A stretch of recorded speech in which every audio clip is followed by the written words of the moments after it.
Let me ask you something honest. Do you find yourself clearing your throat 10, 20, sometimes 50 times before lunch? You swallow, you cough, you sip warm water. It works for about 30 seconds. Then that thick, sticky feeling comes right back. It's worse in the morning. It's worse the moment your head hits the pillow at night, and nothing you eat or drink seems to fix it. Not honey, not lemon, not tea. But here's what nobody tells you. In the vast majority of patients over 55 dealing with this exact problem, the throat is not the source.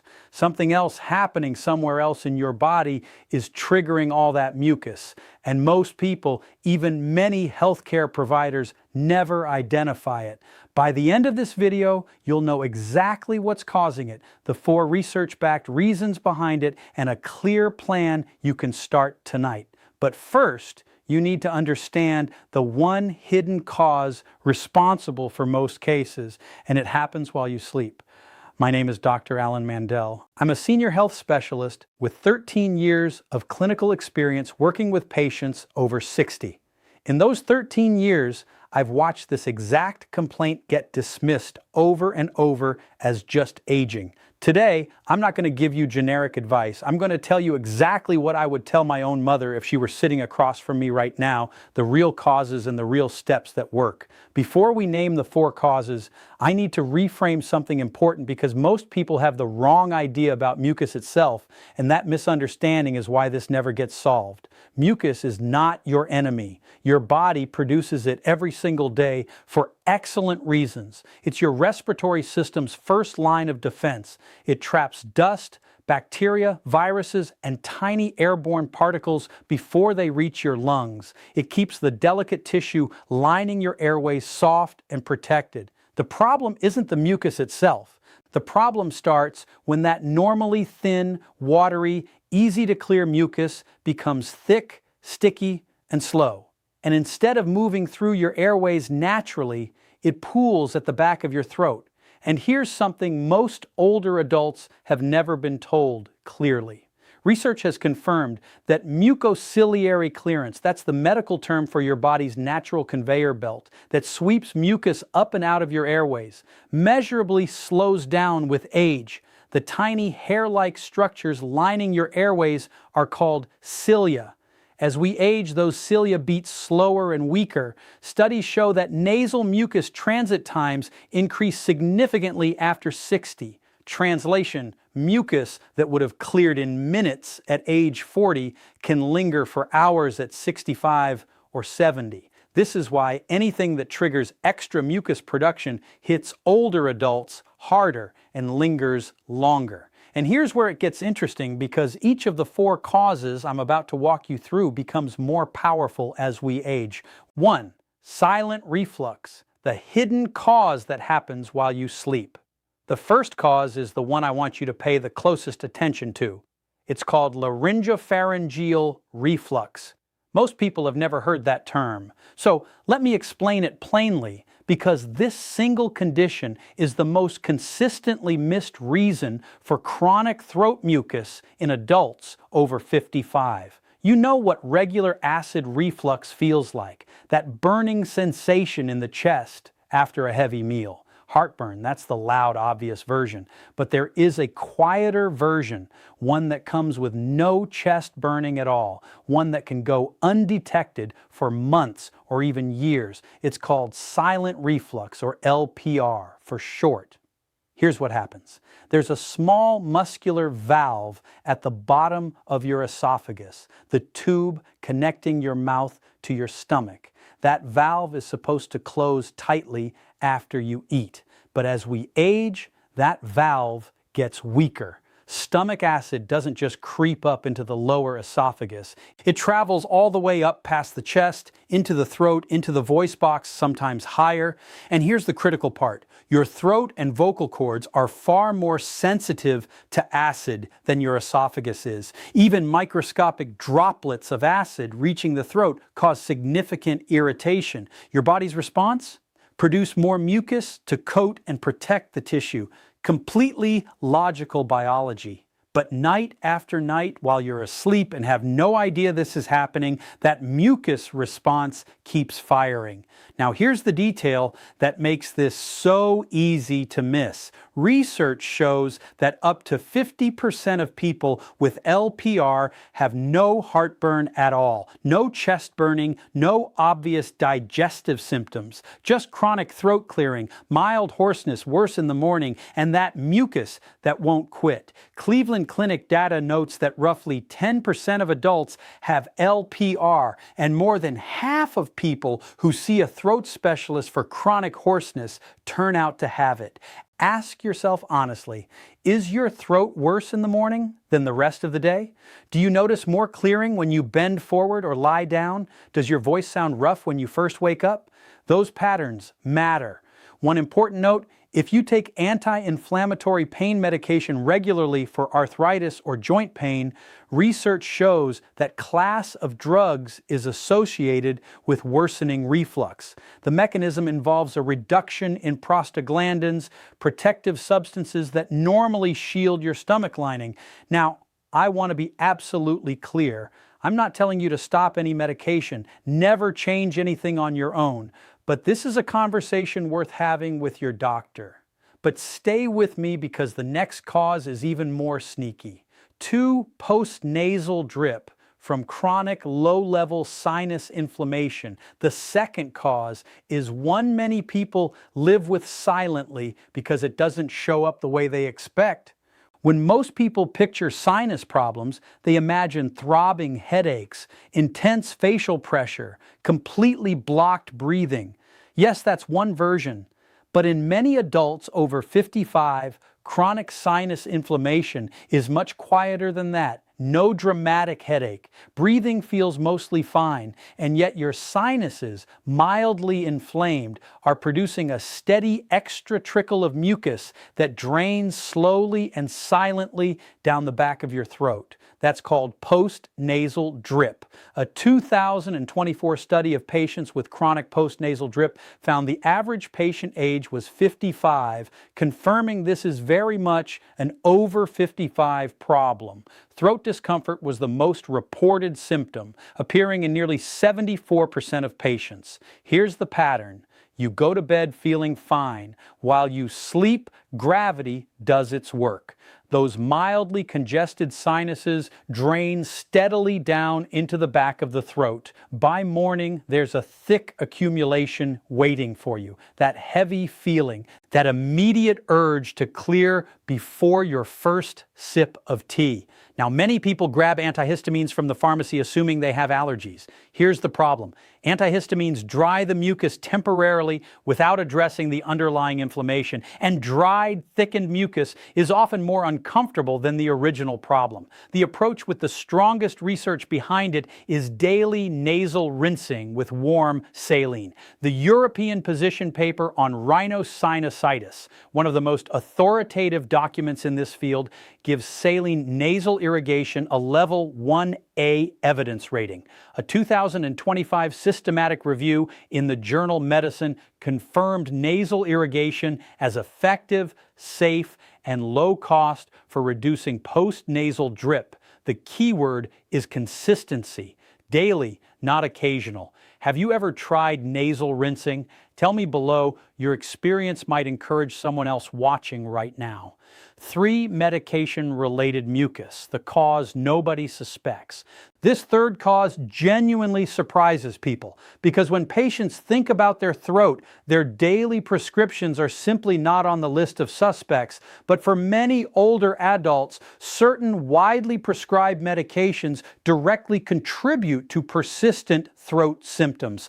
The most documented example is a class of blood pressure medications called ACE inhibitors that stands for angiotensin converting enzyme inhibitors. These drugs are widely prescribed and generally well tolerated, but they carry a recognized class-wide side effect: a dry, irritated throat and constant urge to clear it. The mechanism is well established. CE inhibitors allow a substance called bradykinin to accumulate in the body.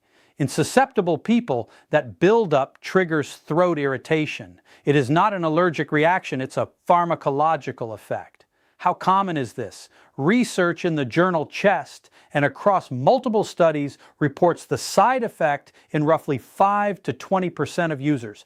A large study of over 27,000 patients found adults over 65 had a 53% higher likelihood of developing it compared to younger users.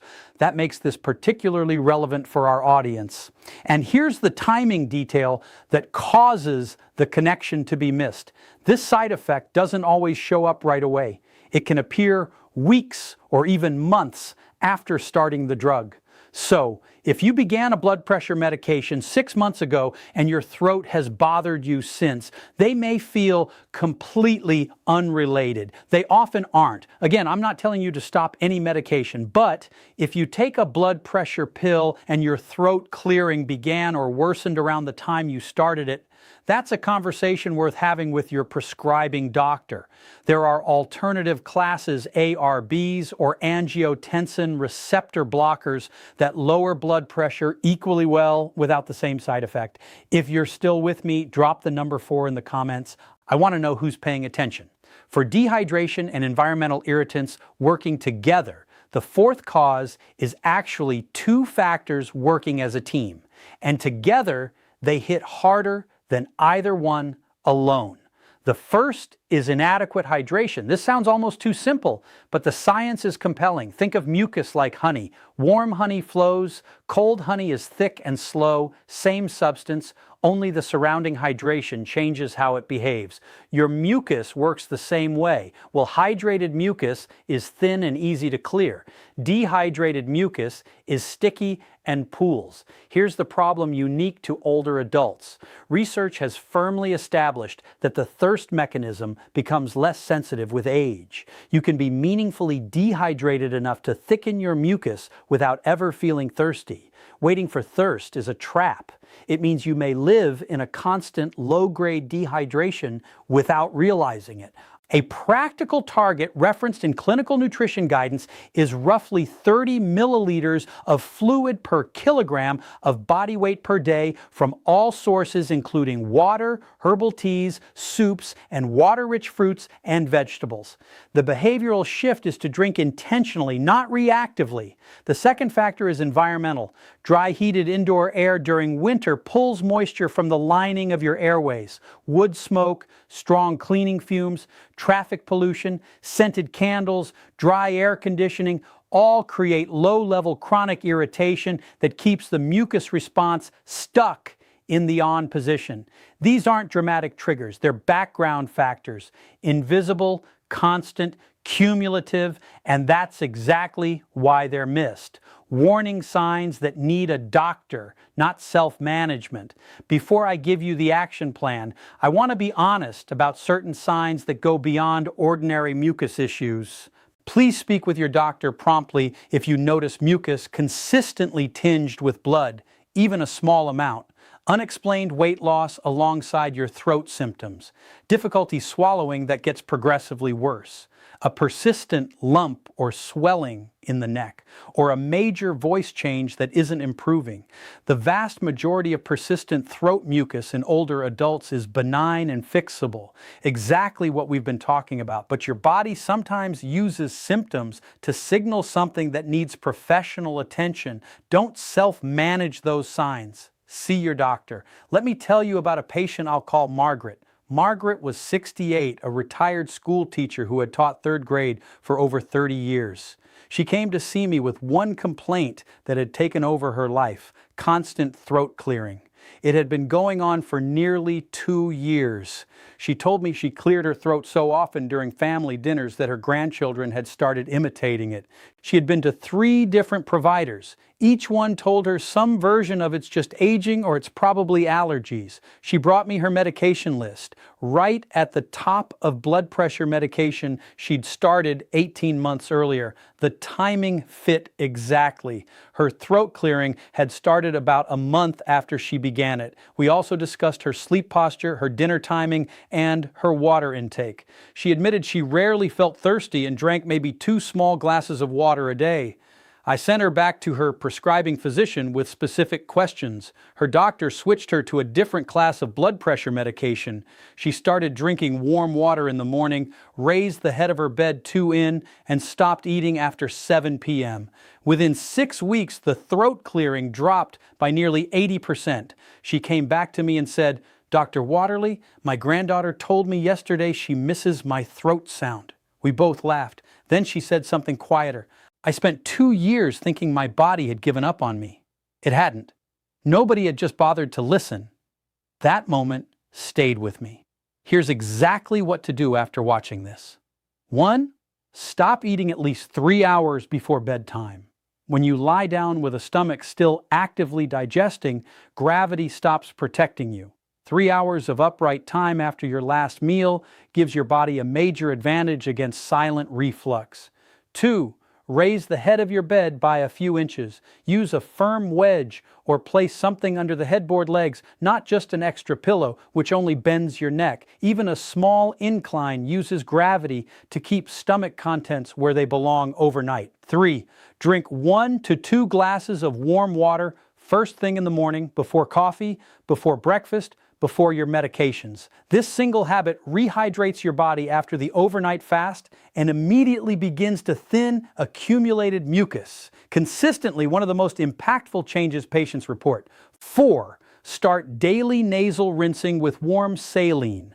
Use a neti pot or squeeze bottle from your pharmacy. Use water that's been boiled and cooled to a comfortable warm temperature. Never straight tap water. Add a small pinch of salt and optionally a tiny pinch of bicarbonate of soda. Once daily, ideally in the morning, give it at least 2 weeks of consistent practice before judging the result. 5.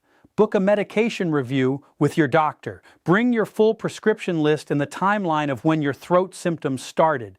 If you take a blood pressure medication, specifically ask whether it's an ACE inhibitor and whether an alternative might suit you better. Never stop anything on your own, just ask the question. 6. Hydrate intentionally throughout the day. Don't wait for thirst, set reminders, keep water visible wherever you spend most of your time. Aim for steady sipping rather than large gulps. 7. Reduce environmental irritants in your home. Use a humidifier in winter. Avoid heavily scented candles. Switch to fragrance-free cleaning products and air out rooms after using strong chemicals. Small changes, big cumulative impact. A quick word on popular remedies. Honey has genuine soothing properties. It's not harmful and can calm symptoms temporarily, but it doesn't address the underlying cause. Dairy does not create mucus from nothing. The science doesn't support that old claim, but in some people, dairy proteins can make existing mucus feel thicker. A 2 to 3 week reduction experiment is worth trying if you suspect it, and sugar in warm drinks can actually pull moisture out of your throat tissue through osmosis. So plain warm water or warm water with a squeeze of lemon and no sugar is the better choice. Here is what I want you to take away today. That persistent mucus in your throat is not something you have to accept as a normal part of getting older. It is a signal. And now you have a research-grounded framework for understanding what that signal might be telling you and a step-by-step plan to respond to it. Silent reflux, happening quietly while you sleep with no heartburn to warn you. Postnasal drip from low-grade sinus inflammation, medication-related throat irritation now documented across thousands of peer-reviewed patients, and the combined background pressure of inadequate hydration and environmental irritants working silently against you. None of these require you to accept a life of constant throat clearing. Each has a practical, evidence-supported response, and none of them require a prescription to begin addressing. If anyone has ever told you it's just your age, I hope today gave you a very different perspective, because you deserve more than a dismissal. You deserve an explanation. Your age is not a weakness. Your knowledge is your power. And the moment you understand what your body is actually telling you, you stop being a passive passenger and you become the driver again. Everything I've shared today is general health information based on 13 years of clinical experience and published medical research. Every person's situation is unique. Before making any health decisions, especially regarding medications, please consult your own doctor. If this video helped you or someone you love, share it. That one share might save someone 2 years of being dismissed. Subscribe to Dr. Emily Waterly for more honest senior health insights and turn on the notification bell so you never miss what's coming next. Take care of yourselves. Stay informed. I'll see you in the next one.